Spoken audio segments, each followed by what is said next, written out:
হবিগঞ্জের মাধবপুর উপজেলার ৩ নং বহরা ইউনিয়নে সরকারি চাল চুরির প্রতিবাদ করায় হতদরিদ্র সোহেল মিয়াকে ভারপ্রাপ্ত চেয়ারম্যান ফরিদ মিয়া ও তার সঙ্গীরা মারধর করেছেন। স্থানীয়রা জানান, প্রতিবাদ জানানো মুহূর্তে উপস্থিত ছিলেন ট্যাগ অফিসার ও অন্যান্য প্রশাসনিক কর্মকর্তারা। কিন্তু সত্ত্বেও চেয়ারম্যান ও তার লোকজন সোহেল মিয়াকে প্রকাশ্য স্থলে মাইর, দড়ি বা লাঠি দিয়ে পেটান। আহত ব্যক্তিকে এলাকাবাসী হাসপাতালে ভর্তি করেছেন। এই ঘটনা এলাকায় তীব্র প্রতিক্রিয়া সৃষ্টি করেছে। মানবাধিকার কর্মীরা প্রশাসনের কাছে দ্রুত পদক্ষেপ নেওয়ার আহ্বান জানিয়েছেন, যাতে দায়ীদের বিরুদ্ধে যথাযথ ব্যবস্থা নেওয়া হয়।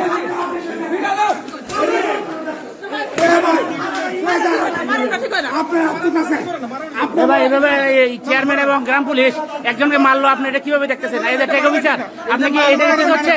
এই কাজটা কি ঠিক হইতেছে? বলেন, এইভাবে মারা কি ঠিক? এইভাবে মারধর করা কি ঠিক? আপনি বলেন।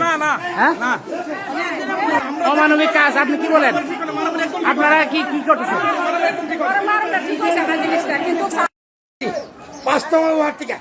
আসার পরে আমি এদিকে চাউল নাই, এই যে ছেলেটাকে সহ, এই যে ছেলেটা আসলো, একে সহ এখান থেকে বস্তা সহ ধরছি, ওই দোকান থেকে বস্তা বাইর কিনে আনছি।